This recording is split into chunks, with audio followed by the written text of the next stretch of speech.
Okay, so dear Dharma practitioners, be comfortable yourself and relax your body. Keep your back straight, neck head straight in one line, and your right palm on your left. So gently close your eyes and bring attention to this bell sound. And while you're focusing to the sound, mentally relax your body, relax your mind, and relax your breathing with your thoughts. So do nothing extra. Just follow the sound, please.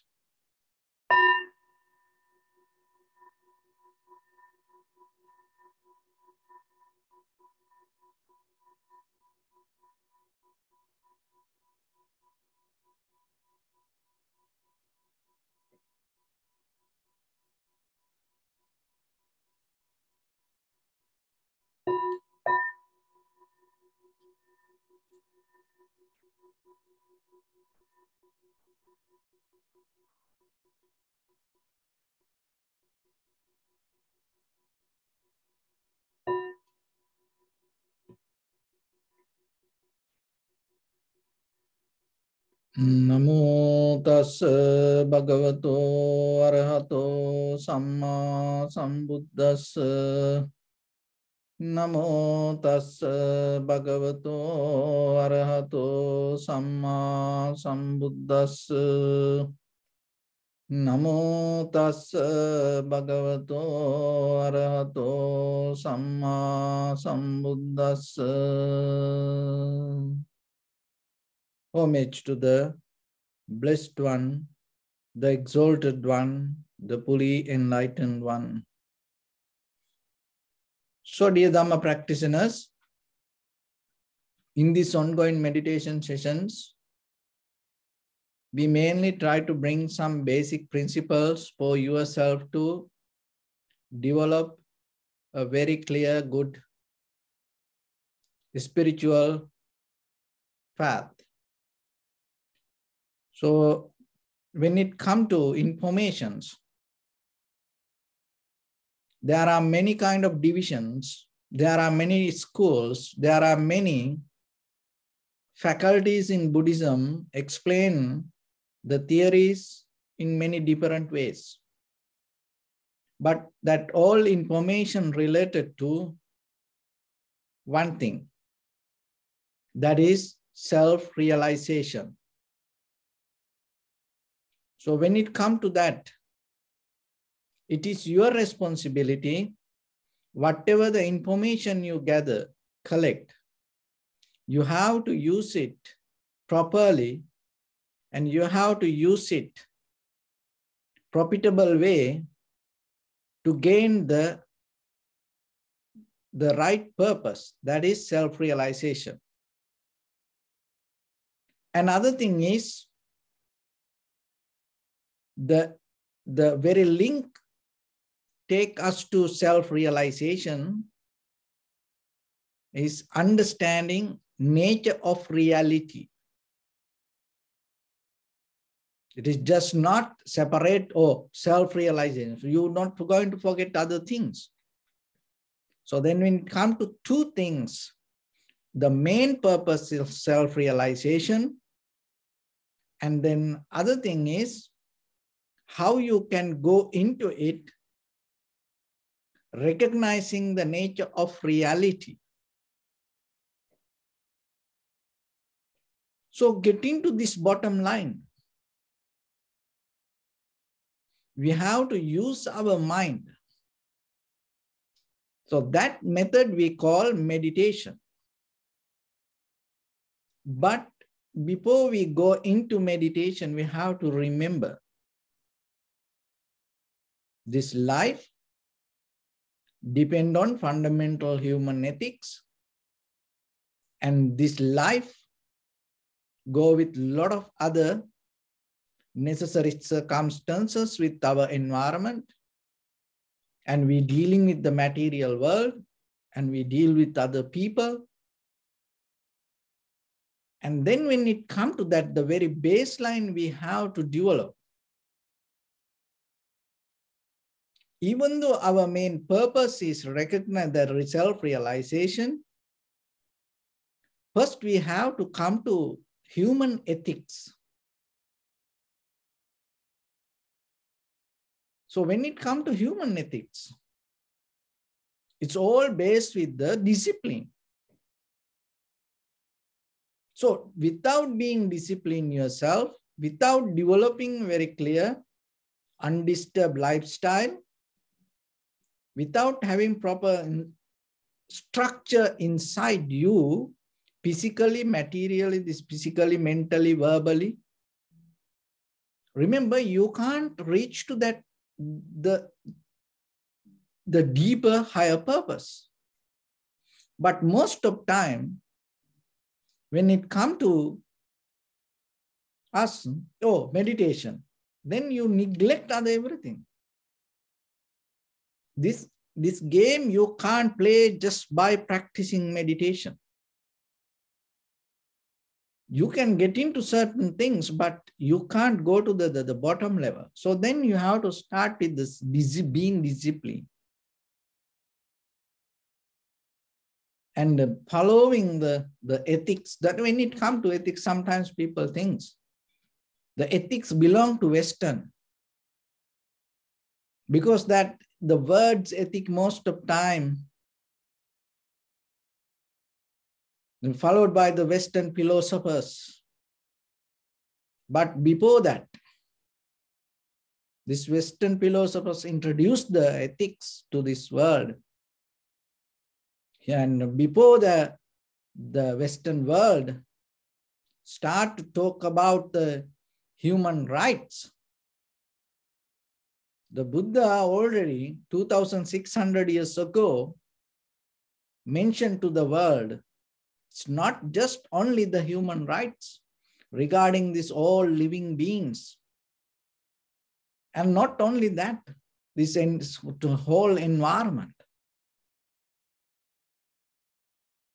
And why? Because this entire universe is bringing that the process through you. So you are the very result of this entire universe. It's the human beings, other living beings, the nature, this everything. You are the ultimate result of this entire universe. So once you understand that, you become more vulnerable and you become more humble and you become more careful not to harm to that anything. And at the same time, maintain your life, being profitable to yourself and being profitable to others. Not only your relatives or the family members, to all living beings, and at the same time to the other environment. So that is the base foundation. Remember, without that, you can't go there. So when you develop that, the proper structure in you, and then it gives access to deeply to the mental confidence. So that confidence is very necessary. So then all the virtue or the precepts and all being disciplined, it's kind of like purifying your energy itself, purifying your mental energy to settle down and go deeper, strengthening yourself to go deeper. Because it's give the clear foundation for you. So then remember, is when it comes to life, if you really into self-realization, or if you really into to understand the nature of reality, you have to have a very good foundation with your physical, mental, verbal behavior. Maybe someone can achieve to something, but to get into that final level, in a certain level, maybe you no need to depend on that, but still you have to develop some kind of discipline with you. Why? Because so far we came in this journey, we are kind of like wild animals. Inside our skin, there are many versions of us. We can be a murderer and we can be a yogi.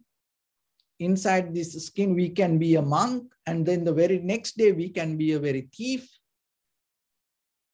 We can be a very nice person, we can be an ugly person, we can be a very angel, and we can be a very demon.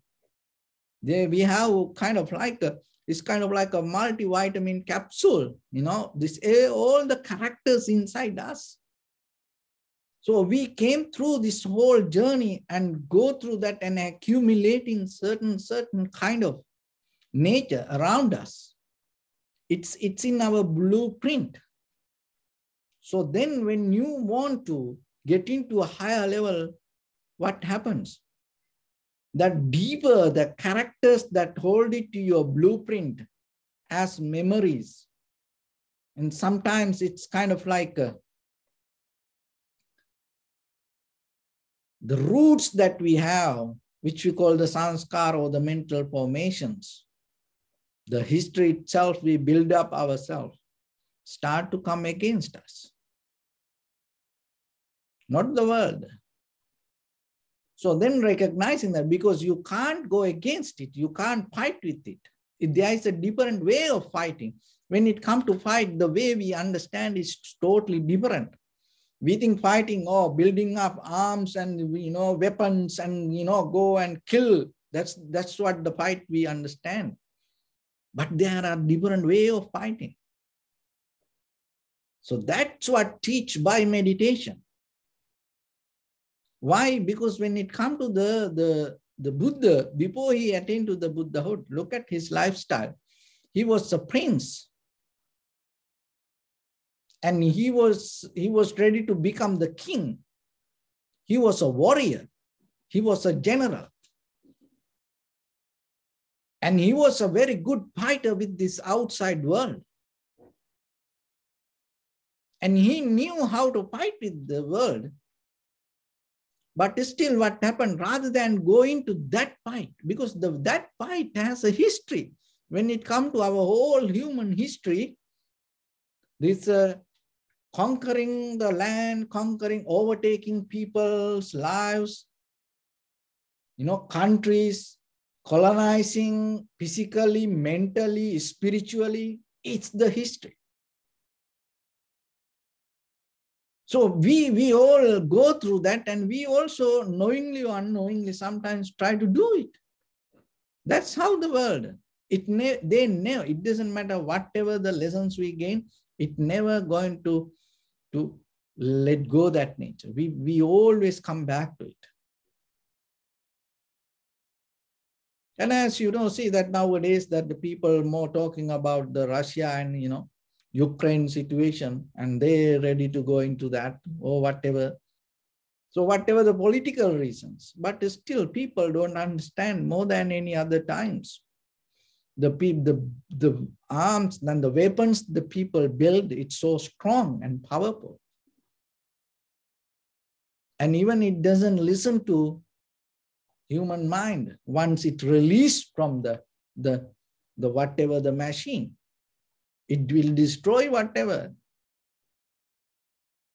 So we went through all this pandemic situation, to almost 2 years, and people thought, and we knew our loved ones, how they die, they separate from us, and and even yourself, you can't shake hands, give a hug to anybody, and any gathering, no parties, birthday, all drive-through birthday parties.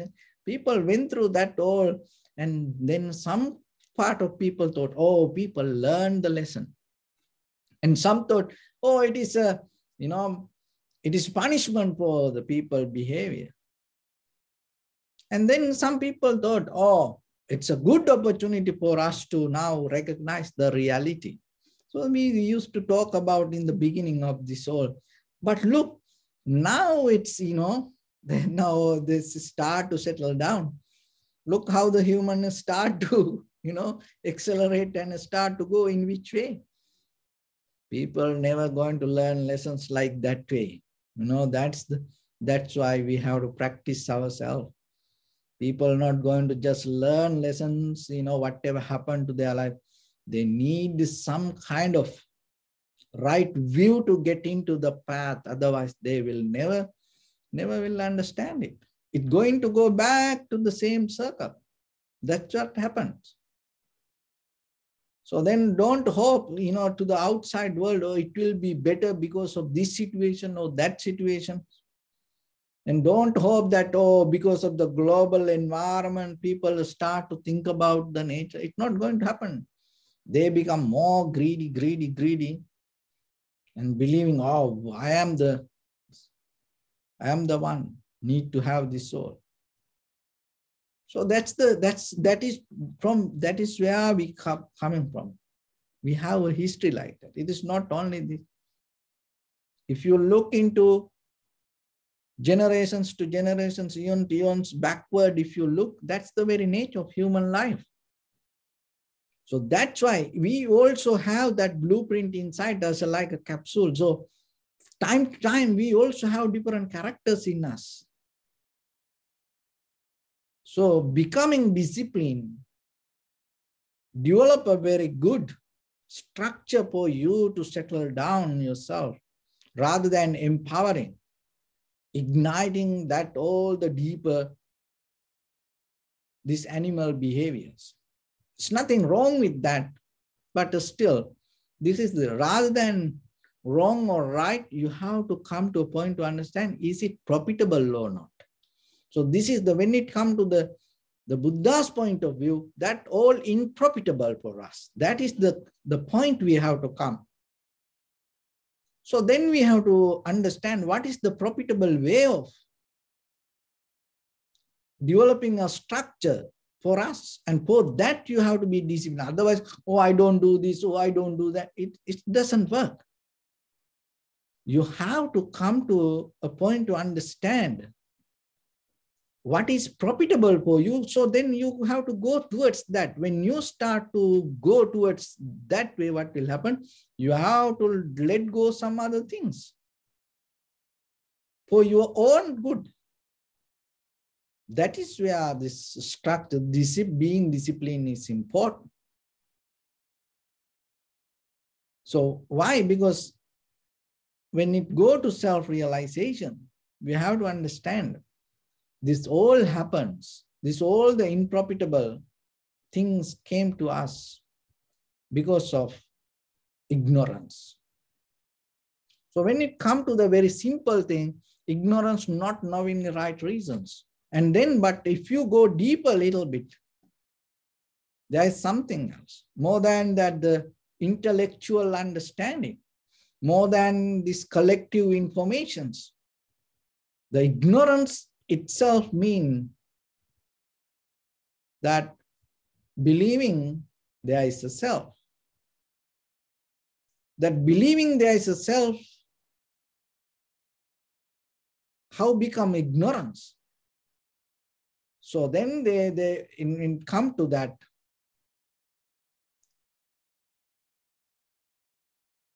In very conventional way, understanding this body and believing this is self is nothing wrong. But the thing is this, the game changer is not this conventional or relative self. Underneath this, behind that, there is an absolute self. What is the ignorance mean in Buddhism, rather than forget about the information? The very ignorance means we believe that absolute self is real.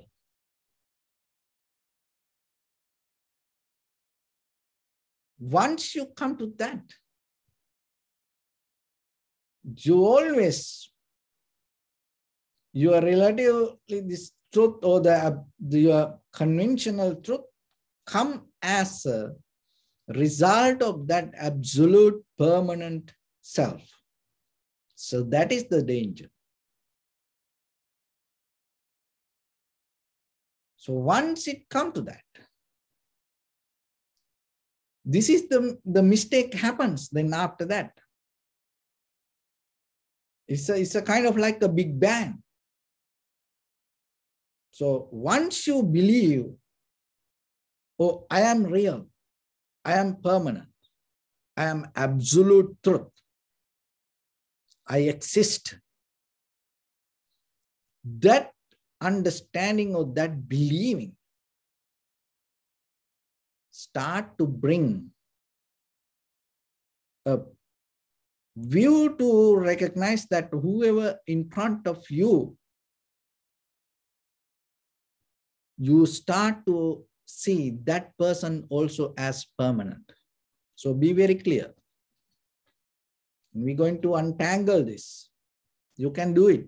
Only thing is you have to just a little bit slow down and see. So the mistake is, if you think you are impermanent, it's not going to. But the thing is, we come from this, all the mental views. Our point of view come out of the absolute truth, believing I am permanent. So because of that, what happened, whoever in front of you, you believe as a permanent person. So once you believe that person as a permanent person, you become more resist and you become more separate from that person. And hold it to yourself, your own experience, believing I am the one. I should be the one. And then what will happen?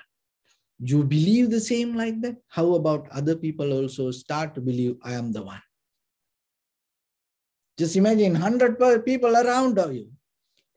Each and every person start to believe I am the one. And then what will happen? Everybody start to fight for their own position. And everybody start to overtake others. Everybody separately start to think, it should be for me. It should be for me. That's where the jealousy comes. That's where the hatred comes. That's where the anger comes. In one way. There are many other ways, but this is one way to access to that, to understand how this happens. Because we believe I am absolute truth, permanent. And then out of that understanding, your point of view start to develop different avenues to access to others and overtake them. And then once they also start to do the same thing, what happened? This become a war zone. That is what our life. If you have your bird eye view and look yourself, everybody try to find their own place, position. Everybody look for their own satisfaction. Everybody look for their own way of life. But the surface level sometimes, it's okay. And sometimes we think, oh, when we in love and when we in the friendship, when we in the community, when we in the Sangha, sometimes we don't see that. Oh, let's do, okay, let's go. So like that, we into the society. But deeper underneath that, your absolute truth silently sleeping. So it's kind of like this. Just imagine at home, there is something happened. Maybe there was a valuable, very expensive cup and broken and don't know who did it. And then your wife comes and asks, who did this? Maybe husband come and ask, who did this? Maybe parents come, or maybe children come and ask, who did this? And now, no one knows, and then everybody try to, skip away slowly, move away from the incident. In case, if someone start to come towards you, the most of time what you do, you start to shout, I didn't do it. So that I that you represent, that I that you try to protect, that I that you try to ready for fight, is not just the conventional I. That I come from the absolute view. That always there.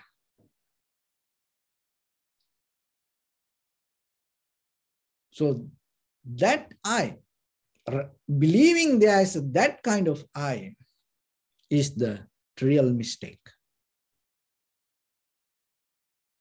So then to go into that, we observe the very behavior, the present moment of the body. Because from using the past or the future, you can't catch it.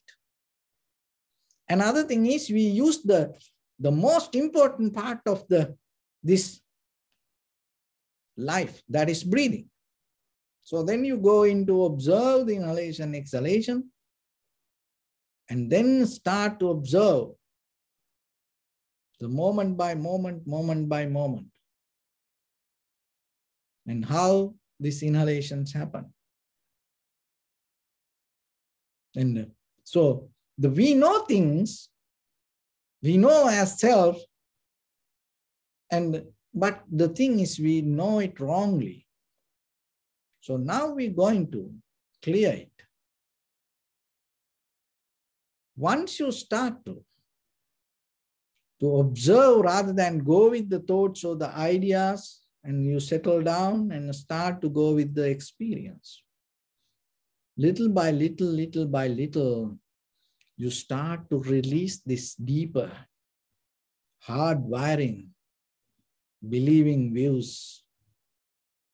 Because the mind is very soft way of wiring and firing behavior it has, and has a power to when you tune to that, it start to become more powerful, strong. That's the very behavior of mind. That's why sometimes we more into thinking and believing thinking bring the ability and strengthen our behavior. But thinking empower the thoughts.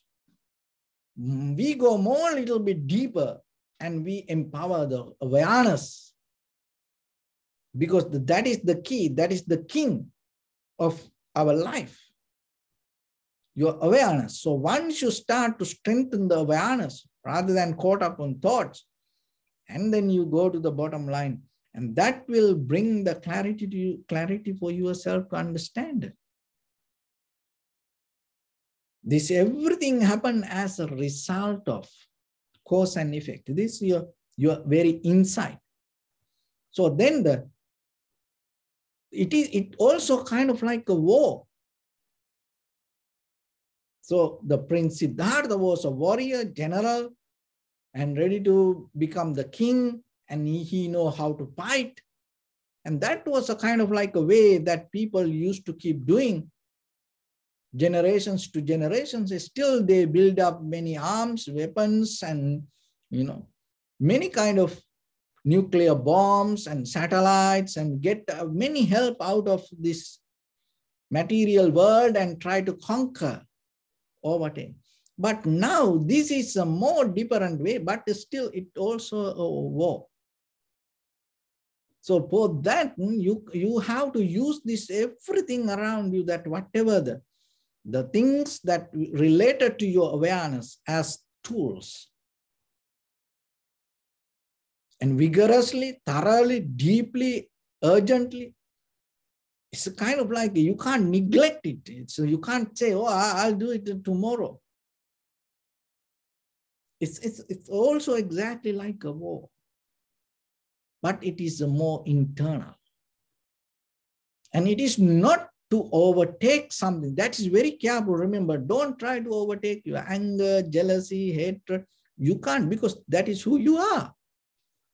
It is just it is good for your head massage to think, oh, I will overtake my anger. You can't.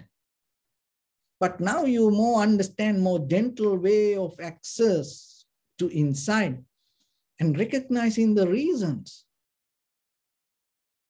And that recognition, that understanding will help you to recognize this everything happened as a reason.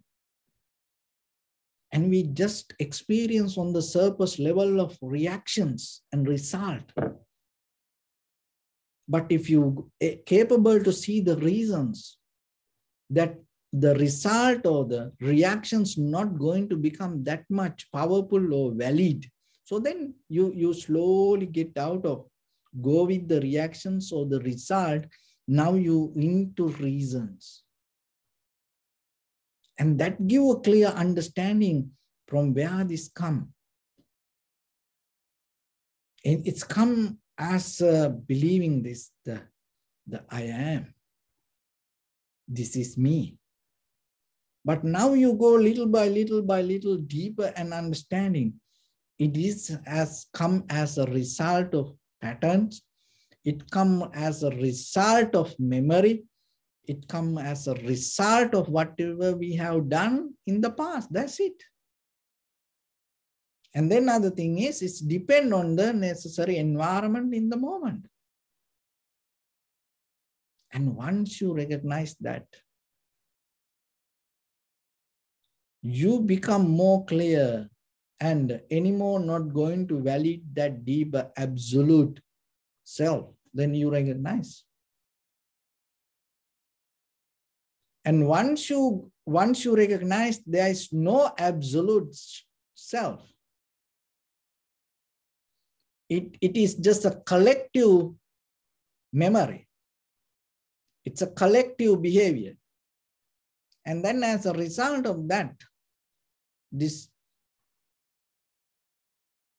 relative truth, this conventional truth appear with this body, with this name, form, and then you become more vulnerable to yourself and knowingly this is just a moment of existence. And this is a reflection of the inside that whatever the change happens. And once you know that yourself, you become more careful and you become more mindful regarding the moment you exist. Why? Because you know it is a moment of result. It's a moment of appearance. Once you know that, this is the beauty, how it's going to untangle whoever in front of you, the other people, then you recognize, oh, even though they are like that, there is no absolute truth in them. It is just the moment of appearance as a result of collective memory, collective behavior. Once you know that, still maybe they don't know, but now you know it. And then whatever they say, whatever they do, you're not going to take it as permanent. That itself will help for your own good. And at the same time, that is the best that you can do to themselves also. Because you know, they don't know that there is no absolute truth, but now you know there is no real absolute self. And whatever they say, whatever they do, it comes as a result of the moment. And maybe it will going to change. So then once you know that, you not hold it to them. And that is where another thing is you have a greater compassion yourself. Oh, they believe something which is not exist, which is not there. See, now you have the wisdom, and at the same time, now you have the compassion. And not only that, now you have the right way of behavior, deal with them, because you know, maybe they say things, they do, but still you know, it is not that there is a permanent, absolute truth hold inside that. So then it itself release from you rather than hold it to things. And then you recognize this everything is kind of like a moment of empty space. It's a kind of like a very matrix that we experience. That's a moment of appear, appearance. That's it. And then after that, it's become something else. So that process will take you to deeper, deeper, deeper, to settle down, slow down, and more be silent and experience it. Why? Because you know it is a moment of flow. And that moment of flow is not going to be even for another minute to hold.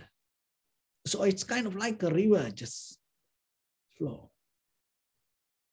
And once you into that, your life totally going to shift to different way of understanding.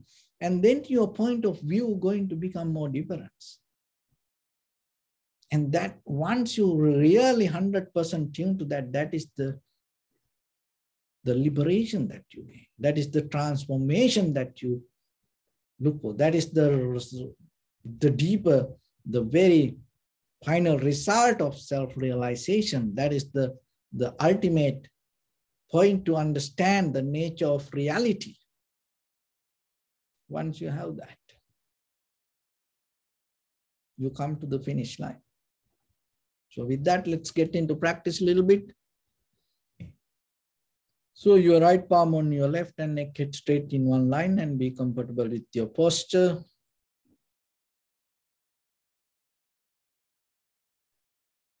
And bring your attention to your body and observe head to toes 3 times and say Sopatdeva, oh, may I be well and happy 3 times.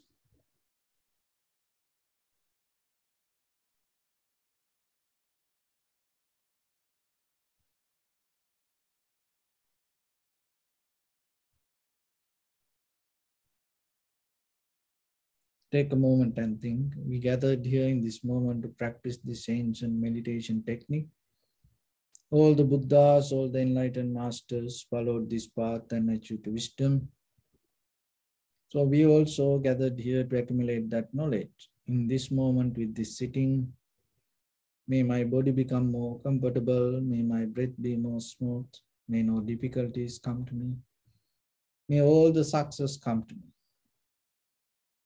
Also think for a moment, this is the last moment we're spending in this very lifetime. And detach your mind from all your past memories and as well as any kind of future thoughts. Just try to remain in the present moment, observing the sensation of your inhalations and exhalations. So in the beginning, deeply and gently, breathe out 3 times and find the sensation, please, in front of your nose and upper lip area.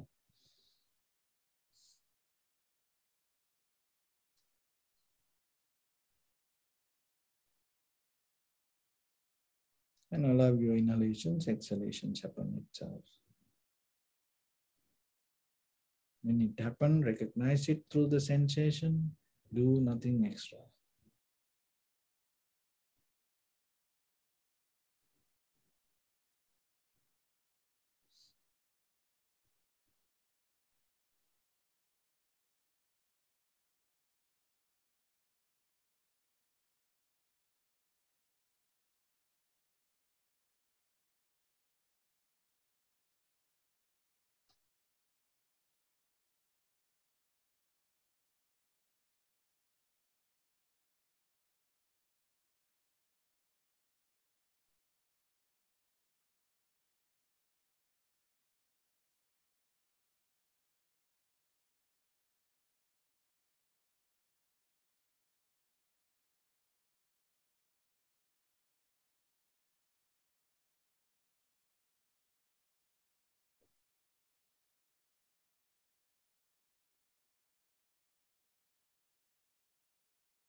Bring your attention to your body, please. Observe your posture.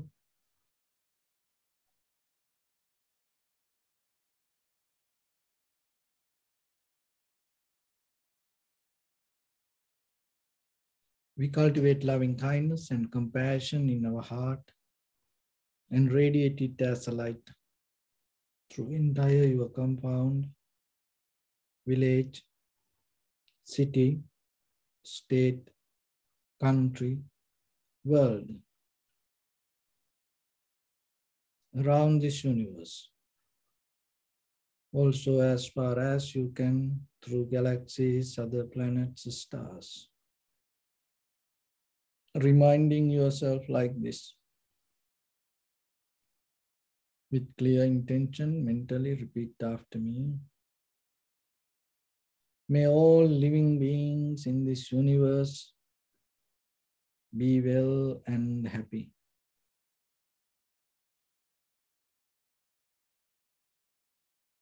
May everyone be happy and safe. And may their hearts be filled with joy.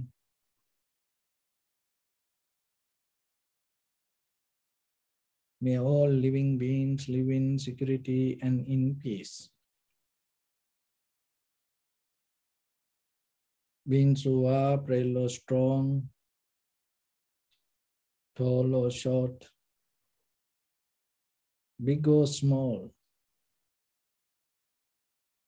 visible or not visible, near or far away.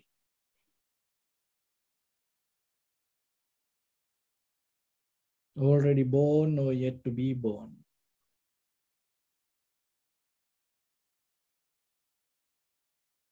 May all of them dwell in perfect tranquility.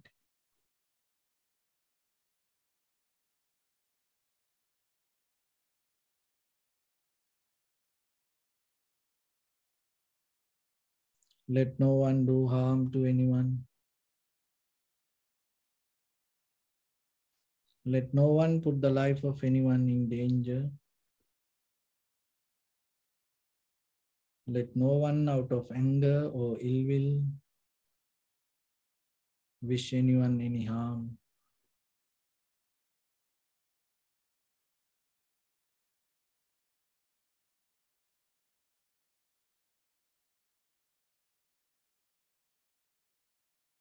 Expand the loving kindness and compassion beginning from your heart.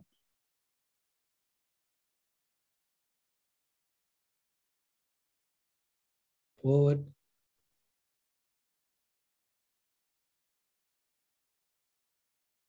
Visualize yourself and send it as a light.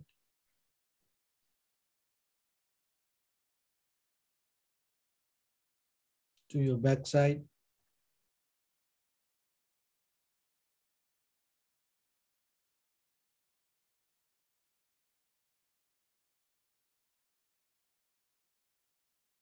To your left side.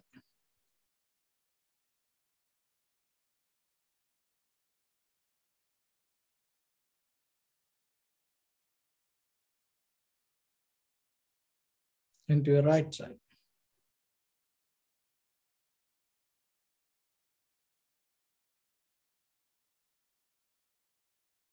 Downward.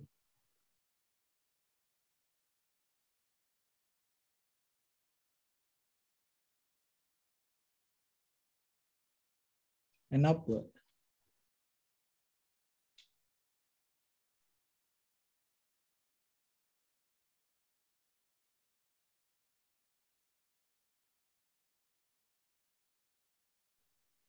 To all six directions at once.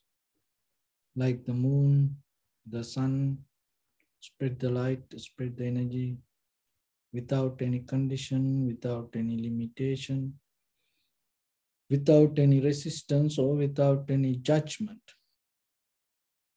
Let your heart to shine with the loving kindness and compassion from the bottom of it with the maximum effort to the highest. Wishing yourself, may all living beings in this universe be well and happy.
Say sadhu, sadhu, sadhu. So first of all, we offer this practice to the great qualities of the Buddha, Dhamma, and the Sangha. And also by the power of this meritorious deed, may all of us attain to the supreme bliss of Nibbana. May all your guardian angels and deities will receive these merits and increase their longevity and protect all of you from any kind of planetary influences or any ill effects. Ittavata chammehi sampadam punya sampadam sabbe deva anumodantu sabba sampatti siddhya sabbe bhuta anumodantu sabba sampatti siddhya sabbe satta anumodantu sabba sampatti siddhya Imaya dhammanu dhamma patipattiya buddham pujemi dhammam pujemi sangham pujemi Attaya imaya patipattiya jati jara vyadhi maranam ha paribunjisami Idamme punya kammang asavakkaya vahang hotu sabba dukkha pamuncatu. Bless you.